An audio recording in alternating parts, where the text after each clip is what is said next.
De acuerdo, la respuesta a la anterior es más grande el ARN mensajero, bastante más grande que la proteína que codifica.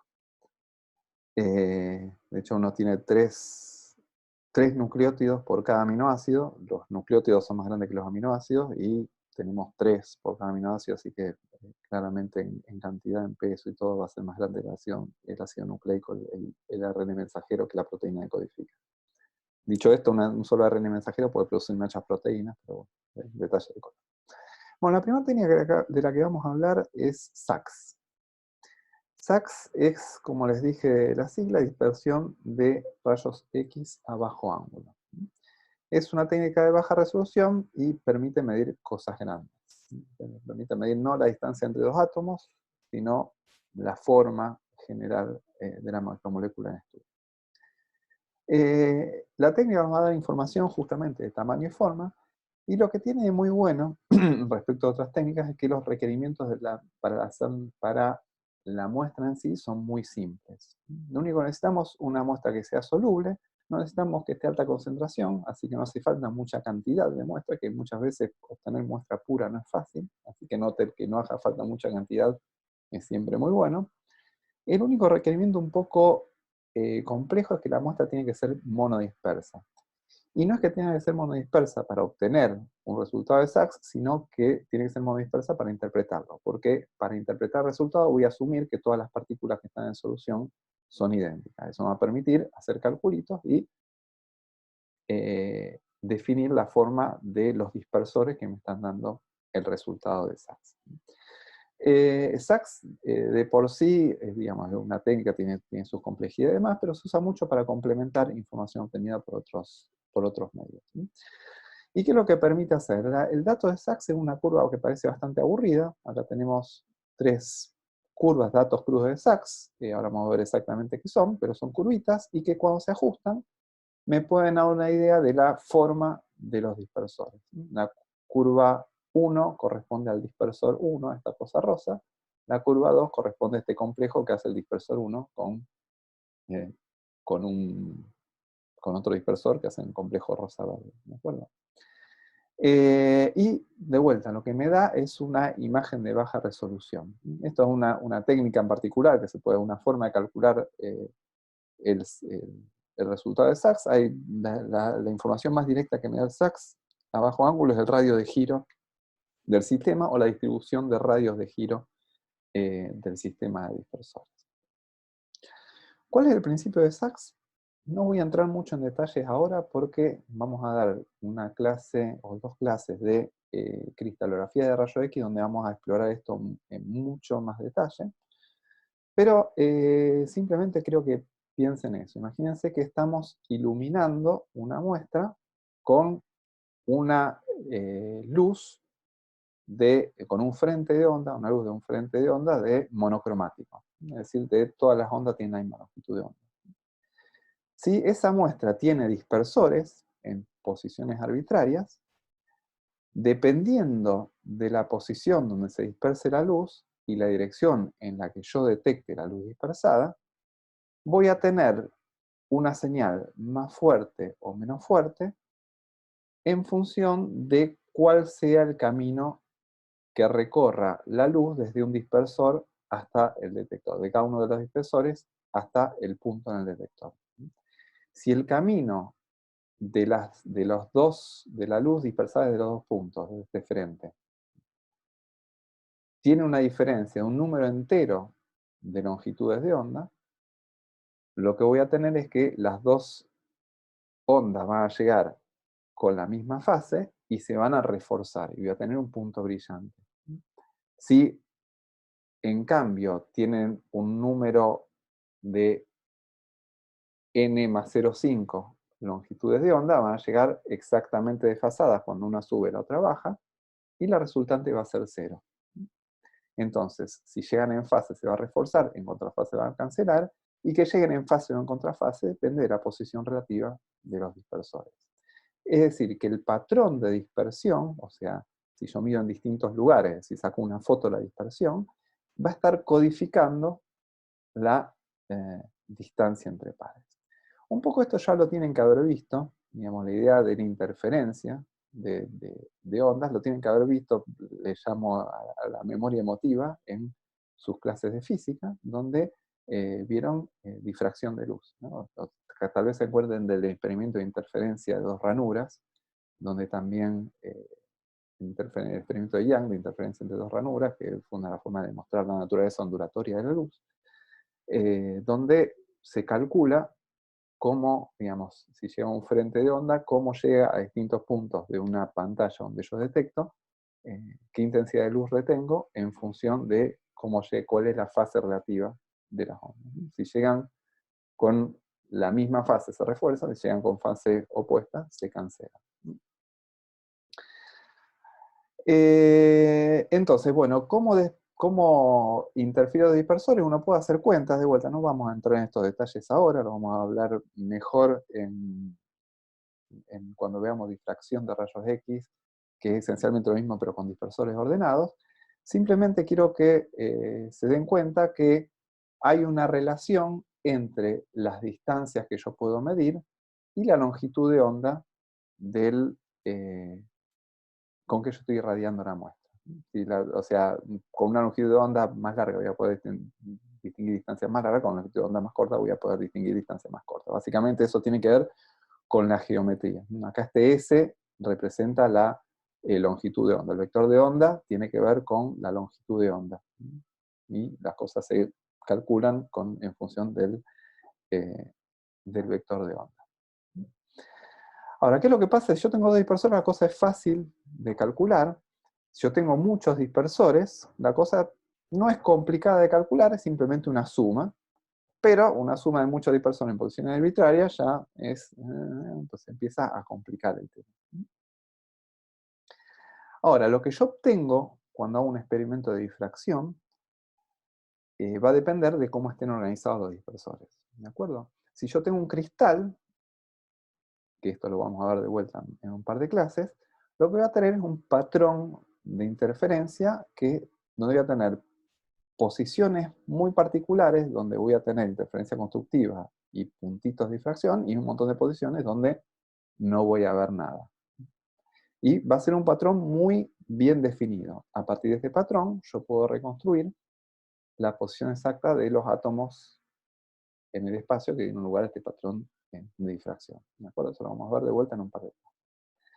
Ahora, si yo tengo un sistema que está parcialmente ordenado, como es una fibra, voy a tener patrones de este tipo. Entonces, si esto les suena, probablemente es una reproducción o algo similar de la famosa fotografía, creo que 51, 41, no me acuerdo, pero que tenían uno, que sacó Rosalind Franklin, que le permitió digamos, con la cual hicimos la deducción de la estructura de ADN igual Sonic, ¿de acuerdo?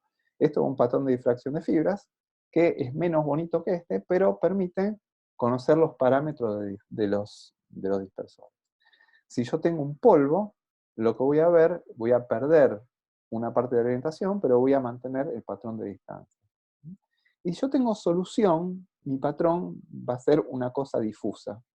Va a ser una cosa radialmente idéntica y difusa. Esto es lo que voy a estar midiendo en SACS. Voy a estar midiendo moléculas de solución. Entonces, como no están orientadas en una posición específica, no voy a tener puntos discretos de difracción, sino que voy a tener una especie de difracción difusa. Y lo que voy a medir, esa curvita, es la intensidad de la difracción respecto del centro. En todas las direcciones idénticas, así que simplemente integro circulitos acá y los dibujo, y eso es mi curvita, la salida de mi experimento de SACS. En solución, yo, a diferencia de lo que ocurre con dispersores ordenados, voy a promediar la dispersión en todas las direcciones. Eso me va a llevar a una pérdida de dirección angular, es un promedio de todos los ángulos, y también una pérdida de información de fase. Eso también pasa en difracción de rayos X. Entonces, simplemente mido la distribución radial, y esta distribución radial, a pesar de que se promedian un montón de cosas, mantiene mucha información. Por ejemplo, para una esfera, uno puede calcular la función de dispersión radial. Y tiene esta forma forma formal, ¿de acuerdo? Es 3 seno de Q por radio de la esfera, menos Q por R coseno del radio de esfera sobre Q por R al cubo, y todo esto elevado al cuadrado. Tiene una formulita que uno la puede graficar, que es esta línea azul, y uno puede hacer el experimento con esferitas y ve que obtiene un patrón de dispersión de rayos X que se ajusta muy bien al experimento.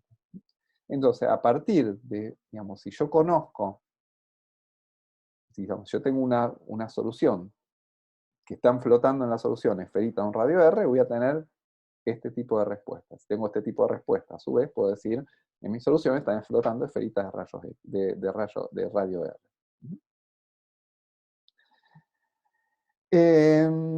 Entonces, de vuelta, a partir del patrón de dispersión de rayos X, yo puedo reconstruir qué es lo que estoy teniendo en la solución. Esto lo voy a dejar de lado, se los menciono muy rápidamente. Hablamos de dispersión de rayos X, también se puede hacer dispersión de neutrones. Y lo que tiene interesante hacer dispersión de neutrones es que uno puede, cambiando la densidad, como lo que dispersan los rayos X son electrones y lo que dispersan los neutrones son núcleos, uno puede, cambiando la composición isotópica del medio, revelar o ocultar distintas partes de la muestra. Bueno, eso lo hace muy poderoso. El problema con la dispersión de neutrones es que hay pocas fuentes de neutrones en el mundo dedicadas a problemas biológicos y es mucho menos frecuente poder hacer ese tipo de cosas. Se lo menciono simplemente para que sepan que existe, y si alguna vez caen en una referencia que diga hicimos dispersión de neutrones, sepan de qué va, que existe y de qué va. Ahora, ¿para qué sirve SAXS o SANS? Nos da idea de tamaño, forma o una estructura de baja resolución. Entonces, ¿para qué quiero tener esta información tan, entre comillas, pedorra, si puedo hacer eh, mejor con difracción de rayos X, con RMN o con microscopía electrónica a temperaturas criogénicas? Lo que tiene de bueno, como dije anteriormente, es que uno puede hacer las cosas directamente en solución. En RMN también se puede hacer en solución, en cryo-EM en solución, pero las condiciones de la solución son mucho mejores acá. ¿De acuerdo? Una es en solución real, en cryo-EM está congelado. La solución es diluida, o sea que puedo hacer cosas puedo hacer medidas en situaciones bastante casi fisiológicas, llamémosle. Es un método no destructivo. Yo pongo mi muestra, la saco, la recupero y hago otro experimento si quiero. La cantidad que muestra que necesito es mínima, es muy pequeña. Y no requiere una preparación específica. ¿De acuerdo? Y puedo obtener una resolución, que es discutible el concepto de resolución en este caso, que está en el orden de entre 1 y 25 nanómetros, dependiendo del sistema, de la calidad de la muestra, etc. Pero 1 y 25 nanómetros ahora sabemos que más o menos están en el orden del tamaño de las proteínas. Recuerda que las proteínas tienen un tamaño del orden de los nanómetros, complejos moleculares tienen el tamaño del orden de las decenas de nanómetros. Así que me permite ver la forma más o menos de proteínas, macromoléculas y complejos macromoleculares. La otra gran ventaja que tiene, que lo diferencia radicalmente de cualquiera de estos métodos, es que es muy rápido. O sea, un experimento de SANS se adquiere en forma, de SAXS, perdón, se adquiere en forma continua. Uno puede tener un dato de SAXS en fracciones de segundo. ¿De acuerdo? Es decir, que uno puede seguir procesos, puede seguir una cinética, cómo se forma algo, cómo se desarma algo, en tiempo real a través de un experimento de dispersión de rayos X, con bastante información. Menos información que los otros métodos, pero bastante información que en muchos casos es súper útil. Este es un caso donde hay, digamos, estos son experimentos de dispersión de distintos complejos de proteínas que participan. La ICC son proteínas, si mal no recuerdo, que participan en la formación de sitios hierro-azufre. Entonces son distintos complejos que forman estas proteínas. Se conoce la estructura de las proteínas individuales por la estructura a nivel atómica por difracción de rayos X, pero el SAXS nos permite conocer la estructura de los complejos que forman. ¿Qué es lo que se hace? Se modela la forma global que mejor responde a esta curva de dispersión, y después adentro de esa forma global se trata de encajar lo mejor posible las estructuras de alta resolución de las proteínas que se conocen. Y de esta forma uno puede tener una idea de cómo son los complejos macromoleculares que forman un grupo de proteínas. ¿Qué tiene de bueno? Que esto se puede hacer, por ejemplo, como les dije, como es rápido y requiere poca muestra, se puede hacer en condiciones diluidas, donde probablemente estos complejos macromoleculares, si yo tratara de cristalizar olvídate de hacer RMN y hacer que la IgM puede ser difícil, en SAXS uno tiene una respuesta rápida a la conformación general y puede tener información sobre estequiometría, composición, etcétera, muy directa de los complejos macromoleculares que forman proteínas específicas. ¿De acuerdo? Esto es otro sistema totalmente diferente. No sé si saben que, bueno, supongo que sí, a esta altura de los acontecimientos, que hay ARNs que son funcionales, de por sí no necesitan proteínas. Los ARN funcionales suelen ser grandes, por lo tanto eso hace difícil de estudiarlos por RMN, y suelen ser flexibles, lo que hace difícil cristalizarlos, por lo tanto no se puede hacer cristalografía de rayos X. El virus de la hepatitis C, en particular, tiene en sus transcriptos lo que se llaman Internal Ribosome Entry Site, IRES. Es una estructura de ARN que permite que la traducción se inicie independientemente del CAP. ¿De acuerdo? O sea, no, es como que el virus imita, digamos, le dice al sistema de traducción que arranque, aunque su ARN no sea un ARN propio de la célula. ¿De acuerdo? Súper importante para el ciclo del virus, obviamente. Ahora, la secuencia esta se había identificado, pero no se conocía su estructura.